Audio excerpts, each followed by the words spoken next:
다시 한번 따라서 하시겠습니다. 나와 내 집은 하나님만 섬기겠습니다. 여러분 예전에 대우그룹 김우중 회장을 아실 것입니다. 그가 쓴 책 세계는 넓고 할 일은 많다. 네. 그런데 그 책에 보면은 김우중 회장이 가장 행복한 시절에 대해서 이렇게 말하고 있습니다. 6.25 당시에 이제 전쟁으로 인해서 대구로 피난 살해를 하게 됩니다. 아버지는 북한에 납치되어서 안 계셨고 형들은 군에 입대하게 되어서 어린 나이에 10대에 어머니와 또 동생 둘, 또 자기 이렇게 네 식구의 생계를 해결해야 할 가정이 되었습니다. 14살 때에 대구의 방천 시장에서 신문팔이를 하였는데 하루에 100불을 팔아야지 이 네 식구의 끼니를 해결할 수가 있었습니다. 집에는 어머니와 2명의 어린 동생이 기다리고 있었습니다. 신문을 다 팔고 밤에 늦게 들어가면 어머니와 동생들은 그때까지 식사하지 않고 기다렸습니다. 왜? 함께 밥을 먹기 위해서인 것이죠. 종일토록 고생하고 돌아왔지만 밥상에 내 식구가 마주 앉았을 때에 그 밥은 그렇게 맛이 있었고 그때의 기분은 그렇게도 즐거웠다는 것이죠. 하지만 날씨가 궂은 날씨에 신문 100부를 팔지 못하면 식구들이 굶기 때문에 그 신문 100부를 다 팔기 위해서 밤늦게 돌아오면 어머니와 또한 동생들은 자고 있다는 것이죠. 여러분 그 이유는 뻔했습니다. 밥은 한 그릇밖에 없었고 굶고 자는 것이었죠. 인기척에 일어나신 어머님은 밥 한 그릇을 앞에 놓으면서 이렇게 말씀하십니다. 우리는 먼저 먹었다. 배고프지? 너도 어서 먹어라. 그러면서 그 책에 이렇게 기록되어 있습니다. 미리 동생들을 재운 어머니의 마음을 내가 어떻게 모를 수 있겠는가? 밖에서 돌아온 형 몫의 밥 한 그릇을 위해 허기진 배를 안고 억지로 잠을 청한 동생들의 잠든 모습을 바라볼 때에 왈칵 눈물이 쏟아질 것만 같았다. 그러면 나도 눈물을 감추며 이렇게 말했다. 나는 밖에서 어묵이랑 사 먹었더니 배가 불러요. 어머니랑 동생들이나 드세요.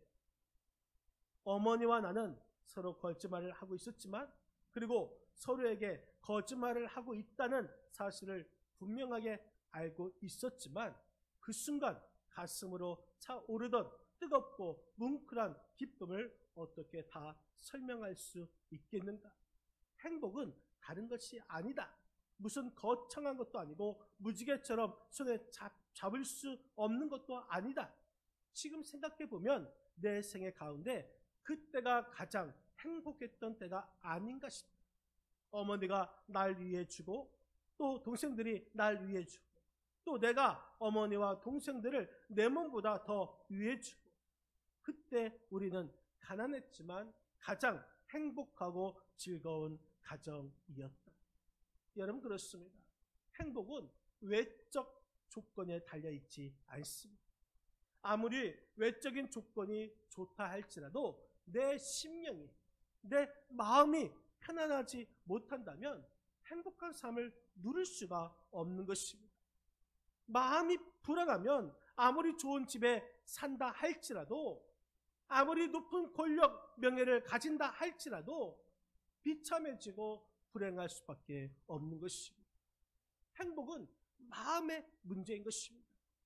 내 심령이 평안하니 내 마음이 평안하니 그래서 우리가 행복한 가정을 이룰 수가 있는 것이죠. 내 마음이 평안한가?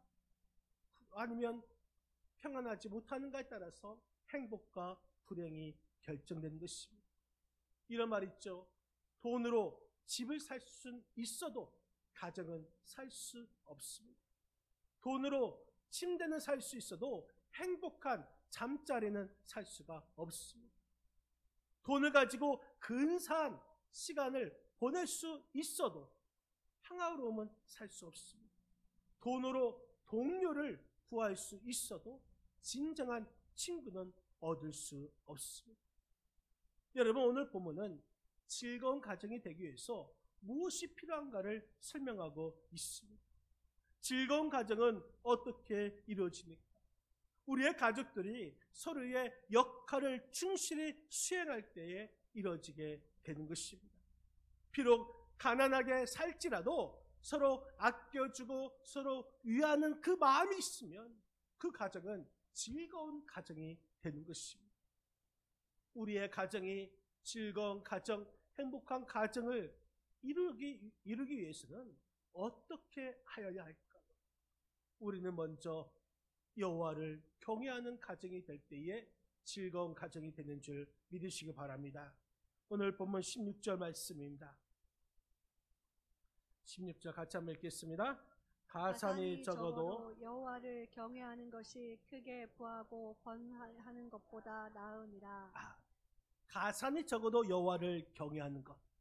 여러분, 경외하다 이 말은 두려워하면서 존경하다라는 뜻입니다. 오늘 본문에서는 가난하지만 여호와를 경외하는 그 삶과 부자로 살면서 번뇌를 둘러싸인 그 삶을 비교하고 있습니다. 비록 가난은 우리에게 불편을 주는 것은 사실이지만 가난 속에서 여호와를 경외하는 그 조건이 충족되면 이 부유함 속에 번뇌하는 것보다 훨씬 더 유익하다고 강조하고 있습니다. 왜냐하면 이 모든 즐거움은 바로 여호와를 경외함에서부터 시작되기 때문인 것입니다. 여호와를 경외하는 가정, 그 가정이 행복한 가정, 즐거운 가정이 되는 줄 믿으시기 바랍니다. 그래서 여호수아서 24장 14절 15절 말씀에 보면은 여호수아는 이스라엘 백성에게 이렇게 결단을 촉구하고 있습니다. 우리 한번 여호수아서 24장 14절과 15절 같이 한번 읽겠습니다. 그러므로 이제는 여호와를 경외하며 온전함과 진실함으로 그를 섬기라. 너희의 조상들이 강 저쪽과 애굽에서 섬기던 신들을 치워버리고 여호와만 섬기라.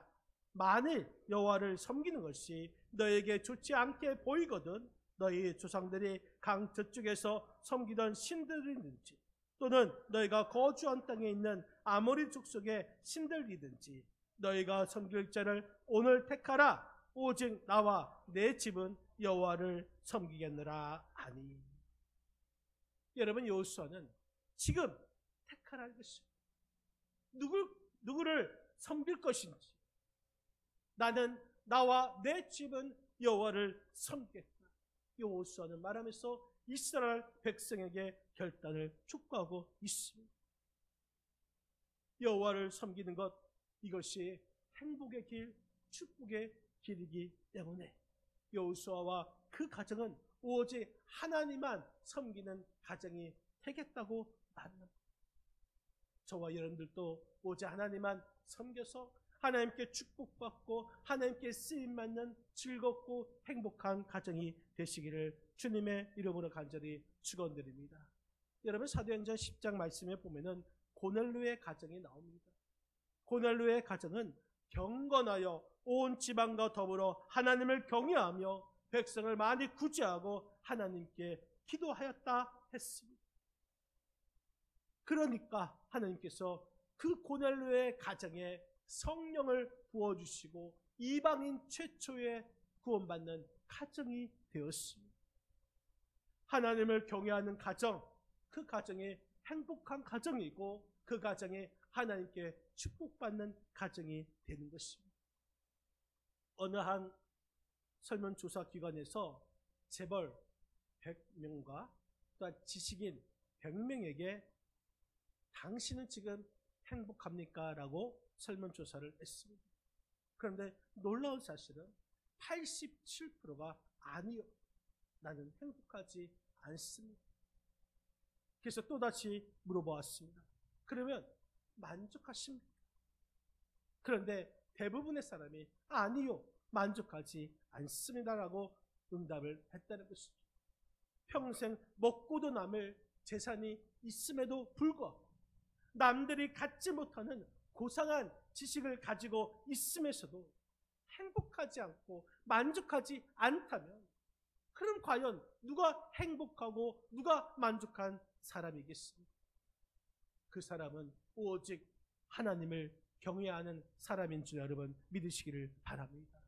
오직 하나님을 경외하는 사람, 하나님을 경외하는 가정, 그 가정이 아름답고 행복하고 또한 즐거운 그러한 가정인 줄 여러분 믿으시기를 바랍니다. 화가 밀레가 만종이라는 그림을 그렸습니다. 한번 그림을 보여주실까요? 그림을 보면은 한 쌍의 부부가 들판에서 일을 하다가 해가 지는 붉은 노을이 질 때 멀리 있는 교회당에서 저녁 종소리가 들려옵니다.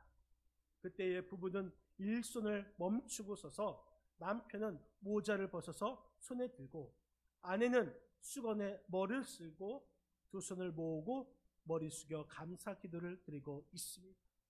남편의 옆에 보면은 감자를 캐던 쇠스랑이 꽂혀 있고 또한 조그만 손수레가 있습니다. 그리고 이 부부의 발밑에는 바구니가 있는데 그 바구니에는 감자가 조금밖에 담겨져 있지 않습니다. 그런 모습으로 감사 기도를 드리고 있는 이 부부의 모습, 너무나 아름답고 행복해 보입니다. 여러분, 하나님을 경외하는 사람, 하나님을 경외하는 부부, 하나님을 경외하는 그 가정이 아름답고 행복하고 하나님의 은혜를 잊게 되는 줄 믿으시길 바랍니다.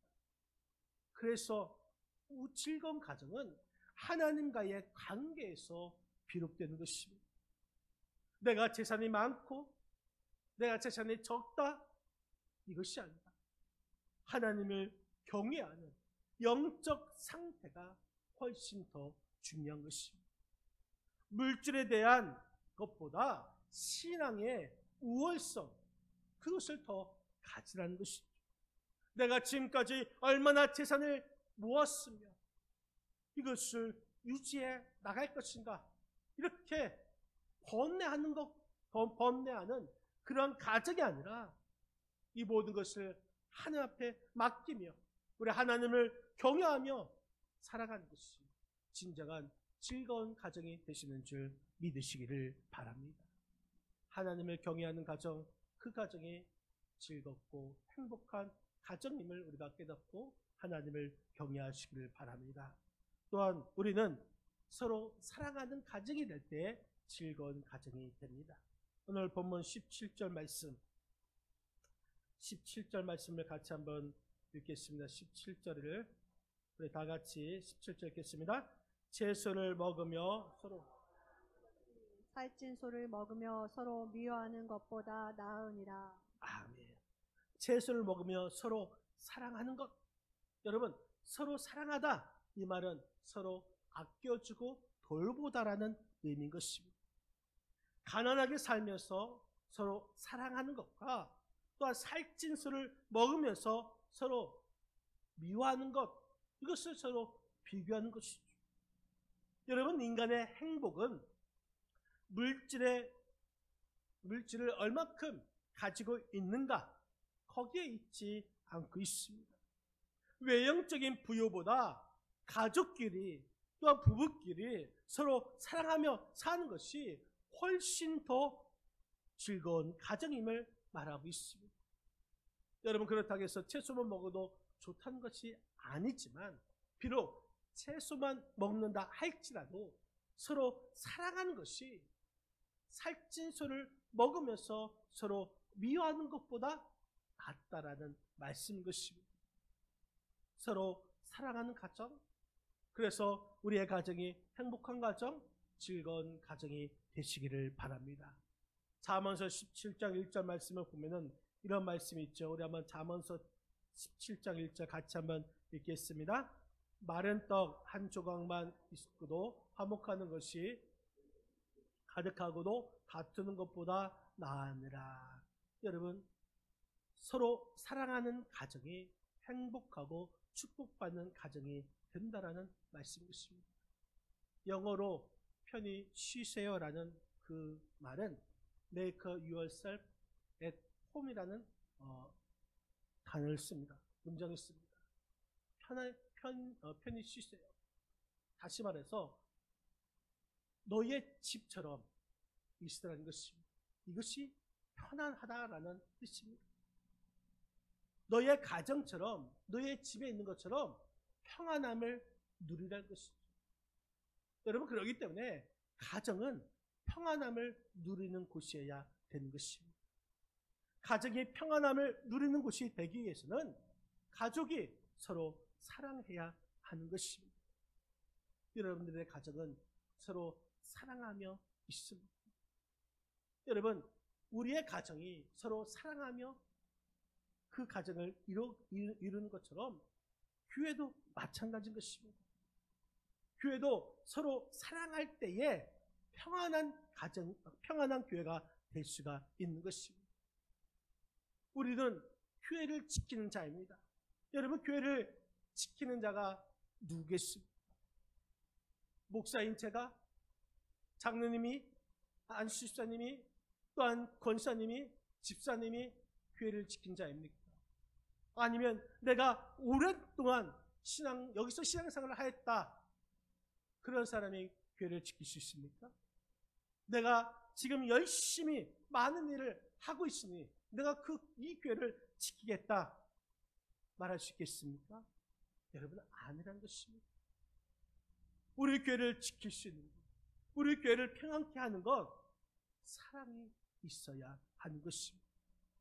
가정도 우리가 사랑으로 하나가 될 때 그 가정을 지킬 수가 있는 것이고, 그 가정이 즐겁고 행복한 가정이 될 수가 있는 것입니다.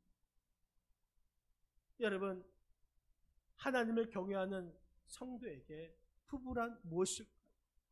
부부란 것은 남남으로 살던 남녀가 각각 부모를 떠나 하나님 뜻 안에서 만나서 서로 사랑하며 존경하며 순종하는 관계로 발전되어서 하나님의 영광을 위하여 한 몸으로 살아가는 것이 하나님 안에서의 부부가 되는 것입니다. 그런데 세상에서 이 연령대별로 부부를 이렇게 표현했습니다. 30대 부부는 서로 좋아서 신나게 살고, 40대 부부는 다른데 한눈 팔며 살고, 50대 부부는 마지못해서 살고, 60대 부부는 서로 가여워서 살고, 70대 부부는 서로 필요해서 살고, 80대 부부는 서로 살아준 게 고마워서 산다고 합니다. 여러분, 그러면 하나님을 경외하는 부부는 어떻게 살아야 합니까? 서로 사랑하며 살아야 될 줄 믿으시기 바랍니다. 서로 사랑하며 살 때 행복한 가정을 이룰 수가 있습니다. 서로 사랑하며 살 때 하나님께서 기뻐하시며 축복해 주시는 그러한 가정, 부부가 될 수가 있는 것입니다. 사랑은 말로 표현하는 것이 아니라 행동으로 표현해야 할 것입니다. 사랑하는 성도 여러분, 여러분들이 우리가 서로 사랑함을 통하여서 사랑의 꽃을 피우고 사랑의 열매를 맺어서 우리의 가정이 행복한 가정, 즐거운 가정이 되시기를 주님의 이름으로 간절히 축원드립니다. 더 나아가서 즐거운 가정은 노하기를 더디하는 가정인 것입니다. 오늘 본문 18절 말씀을 같이 한번 읽겠습니다. 분을 쉽게 내는 자는 다툼을 일으켜도 노하기를 더디하는 자는 시비를 그치게 하느니라. 여러분, 여기서 더디하다라는 이 말은 화를 내는 것을 억제하다라는 뜻입니다. 오늘 본문에서 분노를 쉽게 내는 자와 노하기를 더디하는 자를 본문에서 비교하고 있습니다. 분을 쉽게 내는 그러한 자는 다툼이 일어나지만 노하기를 더디하면 평온함을 불러옵니다. 화내는 조급함보다 마음의 안정을 이루는 여유가 있을 때에 즐거운 가정이 되는 것입니다. 수많은 갈등과 싸움은 조급한 성냄과 참지 못하는 분노에 있습니다. 화를 쉽게 내지 않으면서 유순한 말을 할 때에는 화해가 있고 화목이 이루어집니다. 분노를 더디하여 다툼을 멈추게 하는 말이 나올 수 있도록, 그래서 우리는 계속해서 연습해야 하는 것이죠. 서로의 말이 분노를 일으키는 도구가 되는 것이 아니라 오히려 우리가 말할 때에 평안이 만들어지는 그런 도구가 될 수 있는 입술이 되어야 하는 것입니다. 그래야지 우리의 가정이 즐거운 가정이 되는 것입니다. 즐거운 가정은 자기와의 관계에서 노를 더디하며 또한 절제할 때 이루어진 것입니다. 여러분, 우리가 콩가루 집안이라는 말을 사용할 때가 있습니다. 이 말은 언제 사용합니까? 집안의 다툼이 끊이지 않고 가족들이 제 멋대로 말하고 행동해서 엉망진창이 되는 그 집안을 콩가루 집안이라고 합니다. 왜 엉망진창이 되는 그 집안을 콩가루 집안이라고 할까요? 아마 어르신들은 잘 알고 있을 것입니다. 쌀가루와 밀가루 등은 곡물가루는 이제 물을 넣고 반죽을 하면 잘 뭉쳐집니다. 그래서 그것을 가지고 떡을 만들기도 하고 빵을 만들기도 하죠. 그런데 이 콩가루는 물을 넣고 아무리 반죽을 한다 할지라도 뭉쳐지지 않습니다. 오히려 다른 곡물 반죽이 서로 잘 붙는 것을 막기 위해서 콩가루를 묻히죠. 대표적인 떡이 인절미. 여러분, 찹쌀로 떡을 만들어 놓으면 서로 잘 붙습니다. 그래서 그 찹쌀떡에 콩가루를 묻혀 놓으면 서로 붙지 않죠. 콩가루는 하나가 되는 것을 방해할 뿐만 아니라 서로 뿔뿔이 흩어지게 만듭니다. 이처럼 가족이 하나가 되지 못하고 서로 제멋대로 사는 집을 콩가루 집안이라고 부르는 이유가 되는 것입니다. 콩가루 집안은 가족들 간의 서로에 대한 불평과 원망으로 차 있어서 늘 다툼의 소리가 끊이지 않습니다. 여러분의 가정은 어떠한 가정입니까? 콩가루 집안입니까? 아니면 정말 사랑의 즐거움의 가정입니까? 또한 우리의 교회를 한번 보시기 바랍니다. 우리의 교회는 어떠한 교회입니까? 콩가루 교회가 되어서는 안 됩니다. 함께 해주고 서로 위로해주고 서로 감싸주고 서로 사랑해주고 서로 존중해주고 서로 아껴줄 수 있는 정말 행복하고 즐거운 교회가 되어야 될 줄 믿습니다. 여러분, 제가 이제 시골에 있으면서 이제 대학원을 진학하면서 다른 교회, 이 부천에서 부교육자로 사역할 때입니다. 1년을 사역했는데 그때에 제가 그 사역자 가운데 왕따를 당했습니다. 부교육자가 3명 있는데 2명으로부터 제가 왕따를 당했습니다. 성도들 간에는 서로 관계가 좋아서 좋았는데 이 두 사역자가 저를 왕따시킨 것입니다. 그래서 제가 사역을 1년만 하고 이제 광주로 내려가게 되었는데, 그럼에도 불구하고 제가 왕따를 당하면서도 당당하게 서 있었던 것은 늘 지지해주고 함께했던 사랑하는 아내가 있어서 힘이 되어 주었기 때문에 제가 그것을 이길 수가 있었던 것입니다. 여러분, 우리의 가정, 우리의 부부, 우리의 가족들을 한번 생각해 보시기 바랍니다. 법적으로만 부부일 뿐, 법적으로만 부모와 자식일 뿐, 사랑도 애정도 대화도 없이 제각기 인생을 살아가고 있지는 않습니다. 그저 껍데기뿐인 가정을 꾸려가고 있지는 않습니다. 저마다 먹고 살기 바쁘다는 이유로 가정을 돌보지 않고 물질에 또 성공에만 매달려 살고 있지는 않습니다. 가정의 행복은 물질에 의해서 좌우되지 않습니다. 바라기는 정말 우리의 가정이 즐겁고 행복한 가정으로 회복하시기를 주님의 이름으로 간절히 축원드립니다. 사랑하는 성도 여러분, 우리의 가정이 즐겁고 행복한 가정이 되기 위해서는 물질의 소유에 있지 아니하고 오직 하나님을 나의 주인으로, 우리 가정의 주인으로 하나님만을 경외하는 가정이 될 때 즐겁고 행복한 가정이 될 수 있으며, 또 서로의 허물을 덮어주고 사랑하며 아껴주고 배려할 수 있는 그런 가정이 즐거운 가정이 되고, 분과 노를 더디하며 정말 사랑으로 즐거운 가정을 이루어 나가고 세워 나갈 수 있는 우리 충원북교회 모든 성도님들이 되시기를 주님의 이름으로 간절히 축원합니다.